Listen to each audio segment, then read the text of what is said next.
আমার চ্যানেলের সমস্ত সদস্যরা, আমার ছাত্রছাত্রী তো বটেই, তার সঙ্গে আরও যদি কেউ থেকে থাকো, তো সবারই জানা হয়ে গেছে যে রবিবারটা আমার স্টুডেন্টদের সঙ্গে আমার একটু অন্যরকমই কাটে। আমি সাধারণত পড়াতে পড়াতে শুধু পড়ানোর মধ্যেই থাকি না। এটা আমার বাজে অভ্যাস না ভালো অভ্যাস তোমরাই বলবে, কিন্তু আমি থাকতে পারি না। একটা পড়াতে পড়াতে তোমাদের এদিক ওদিক আমি যাই। বলি যে পড়াটা শুধু নোটস মুখস্থ করো, শুধু নোটস মুখস্থ করে ভালো নাম্বার তোলো, এই বিশ্বাসে আমি বিশ্বাসী নই। আমার মনে হয় জীবনের শিক্ষাটা সব থেকে বড় শিক্ষা। আমি একদম ফার্স্ট গার্ল ছিলাম না। আমার রোল হতো 4 কি 5, 4ই হতো, কিন্তু আমার একটু অ্যাবসেন্টটা বেশি হতো। আমি একটু মামার বাড়ি মাসির বাড়ি ঘুরে বেড়াতাম, তো সেক্ষেত্রে অ্যাবসেন্টের জন্য আমাকে টিচাররা কী করতো, 5 করে দিত। রোল নাম্বার আমাকে 4-এ রাখতো না। সেম যদি মার্কস হতো, হয়তো দুজনের সেম মার্কস আসছে, সেক্ষেত্রে আমাকে 5 করা হতো, অন্যজনকে 4 করা হতো। তাই একদম ফার্স্ট গার্ল আমি ছিলাম না। তবুও সেই জায়গায় দাঁড়িয়ে আজকে আমি যেটুকু শিখেছি, যেটুকু জায়গায় আসতে পেরেছি, সবটাই কিন্তু আমার পারিবারিক শিক্ষার সঙ্গে সঙ্গে এই মানে কী বলবো, যেটা আমরা প্রথাগত শিক্ষা অর্জন করি, প্রথাগত শিক্ষার সঙ্গে সঙ্গে জীবনের শিক্ষাটাও আমি খুব ভালোভাবে পেয়েছি। একা লড়াই করার যে শিক্ষা, প্রত্যেকে আমরা কিন্তু একা, একটা সময় আমাদেরকে একা হতেই হয়। বাবা মায়েরা বা কাছের মানুষরা আমাদের হাত ধরে থাকেন, তাদের আশীর্বাদ, তাদের শুভকামনা আমাদের সঙ্গে সব সময় থাকে, কিন্তু লড়াইটা আমাদেরকে সবসময় একা লড়তে হয়। তাই সেই লড়াই করবার জন্য যে শক্তিটা, সেই শক্তি কিন্তু আমাদের ভেতর থেকেই অর্জন করতে হয়। আমি আগেও বলেছি, যত দিন যাচ্ছে আমার মনে হয় যেন হচ্ছে যে আরও কেন আগে ঠাকুমা স্বামীজির সংস্পর্শে আমি এলাম না। আরও একটু আগে আসতে পারলে হয়তো আমি আরও কিছুটা ফ্লেক্সিবল হতে পারতাম। এতটা উদারতা আমার মধ্যে কিন্তু ছিল না, আমি এত উদার ছিলাম না। একটা সময় আমিও কিছু মানে সংস্কার নিয়ে বড় হয়েছি, আমিও সেই সংস্কারের বেড়াজাল কিন্তু ভাঙতে পারিনি। কিন্তু যত দিন যাচ্ছে, যত ঠাকুরমা স্বামীজির আদর্শগুলোকে আরও কাছ থেকে আমি দেখছি, তত যেন মনে হচ্ছে আমি আরও ফ্লেক্সিবল হচ্ছি। আমার মন সত্যি উদারতার দিকে যাচ্ছে। আমার এখন ছেলেমেয়েরা অন্যায় করলে আমার মনে হয় না যে সে হচ্ছে শুধু অন্যায়টা নিয়েই বড় হোক। সে অন্যায় করেছে, তাকে বোঝাতে হবে যে সে অন্যায়টা করছে, এই অন্যায়টা করা চলবে না। আজকের দিনে দাঁড়িয়েও হয়তো আমার পুরানো ছাত্রছাত্রীরা জানবে যে যখন মিস আসছে, তখন তোমরা যেখানে যে থাকো, যে যার ক্লাসে গিয়ে বসে পড়ো। তখন হয়তো আমি মারতাম, কিন্তু আজকের ডেটে দাঁড়িয়ে আমি যে বিরাট মারধর করি বা খুব ছেলে মেয়েদেরকে শাসন করি তা নয়। কিন্তু আজকের দিনে দাঁড়িয়েও আমি যখন ওই মাঝখানের গলিটা দিয়ে বেরিয়ে মন্দিরের সামনেটায় আসি, তখন দেখি যে বিল্ডিংয়ের এদিক ওদিক যতগুলো ছেলে এদিক ওদিক ঘোরাঘুরি করছে, সব তাদের নিজেদের ক্লাসে যাওয়ার জন্য হুড়োহুড়ি করছে, যে যার ক্লাসে বসে পড়ছে গিয়ে। এই যে আমার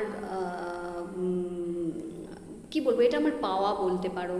কারণ আমি এখন মনে করি যে একটা মানুষের ব্যক্তিত্ব, সে মানুষটাকে কিন্তু শ্রদ্ধেয় বা সম্মানীয় করে তোলে, ভয় নয়। ভয় আর শ্রদ্ধা দুটো অনুভূতি কিন্তু সম্পূর্ণ আলাদা। ভয়ের জায়গা থেকে যদি শ্রদ্ধা আর সম্মানের জায়গা তৈরি করতে পারো, তাহলে তার তুল্য আর অন্য কোনো জিনিস হয় না। তোমরা ব্যক্তিগত জীবনে যখন ঢুকবে, এখন তোমরা ছাত্রছাত্রী, কিন্তু ছাত্রছাত্রীদের জীবনেও যুদ্ধ আছে, জানো তো।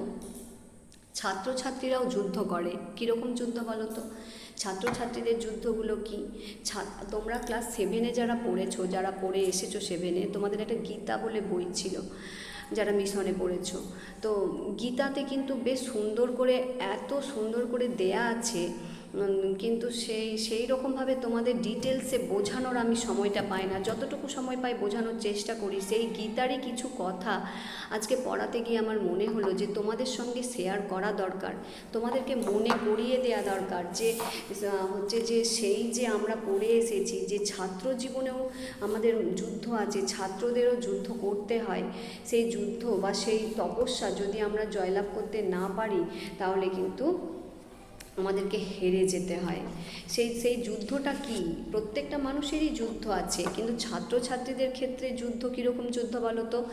ভালোভাবে পড়াশোনা করে প্রতিযোগিতার জগতে জীবনে প্রতিষ্ঠিত হওয়ার যুদ্ধ।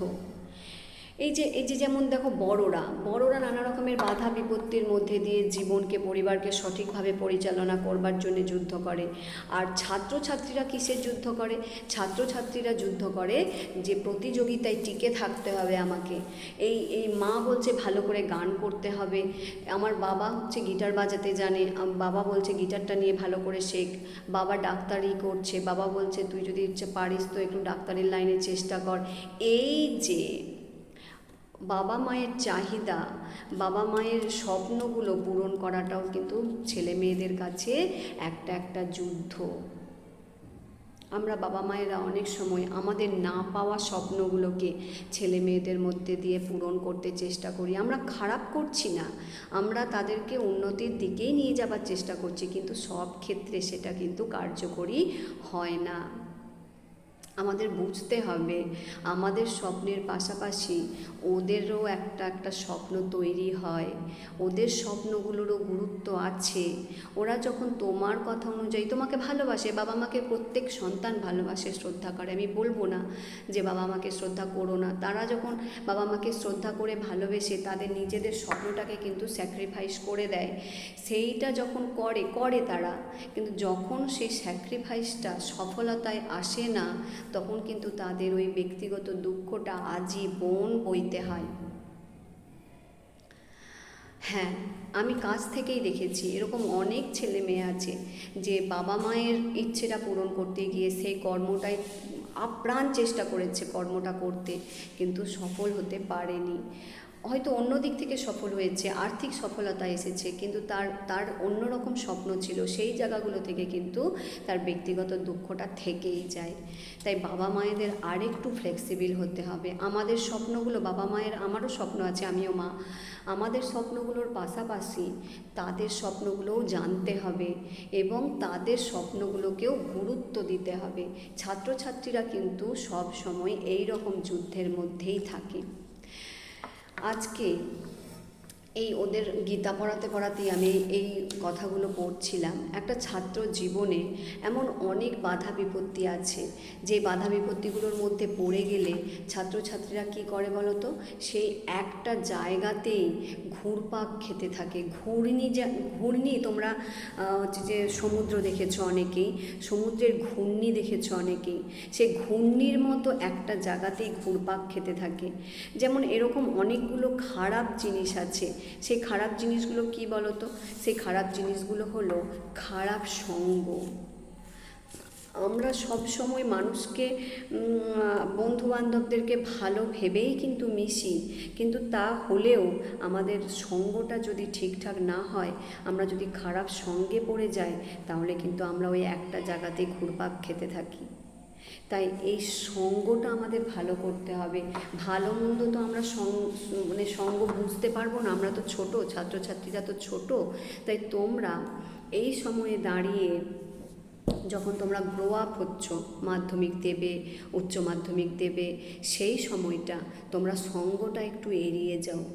ভালো খারাপ তোমাদের বিচার করতে হবে না, ভালো খারাপ কেউ লেখা নিয়ে আসে না, বা জন্ম থেকে কেউ ভালো খারাপ হয় না। তাই ভালো খারাপ বিচার করবার আমাদের কোনো ক্ষমতাই নেই। এই ছেলেটা ভালো, ওই ছেলেটা খারাপ, এর সঙ্গে মিশিস না, ওর সঙ্গে মিশিস না, এটাও আমরা বলতে পারি না। শুধু আমরা কি করতে পারি বলো তো? আমরা এড়িয়ে যেতে পারি, সঙ্গটা একটু এড়িয়ে যাও।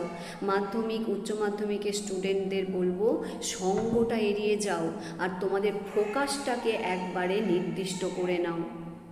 2 বছর যদি তোমরা ফোকাসে থাকো, সঙ্গ থেকে এড়িয়ে থাকো, তাহলে তোমরা নিজেরা একটা জায়গা তৈরি করতে পারবে, যে জায়গাটার পিছনে আরও 10টা মানুষকে তুমি ছায়া দিতে পারবে। সেই রকমভাবে তৈরি হও। স্বামীজি বলেছিলেন যে আমি শুধু ধ্যান করতে চাই। ঠাকুর বলেছিলেন, নরেন তুই কী করতে চাস বল? বলেছিল আমি শুধু ধ্যান করতে চাই, আমি একদম সবসময় তপস্যার মধ্যে ডুবে থাকতে চাই। স্বামী ঠাকুর কি বলেছিলেন, সে কি রে নরেন, আমি তো চাই তুই একটা বট গাছ হবি, আরও আরও মানুষদেরকে ছায়া প্রদান করবি। আমিও চাই। আমি একজন টিচার হয়ে, আমি তোমাদের মিস হয়ে, আমি তোমাদের অভিভাবক হয়ে, আমি তোমাদের গার্জেন হয়ে বা বন্ধু হয়ে আমিও চাই তোমরা সবাই একটা একটা বট গাছ হও, যেই বট গাছের পিছনে আরও আরও 10টা মানুষকে তুমি ছায়া দিতে পারো। আর তার জন্য চাই ফোকাস নির্দিষ্ট করা। ফোকাসটাকে সামনে রাখো, সঙ্গ এড়িয়ে যাও। ছুটির ঘন্টা পড়ল, তোমরা বুঝতেই পারছো চামেলিরই জোর চাপ দিয়েছে বেলের মধ্যে। যাই হোক, তোমাদের উন্নতি হোক, মানসিক বিকাশ ঘটুক, ভালো থেকো, সবাই খুব ভালো থেকো।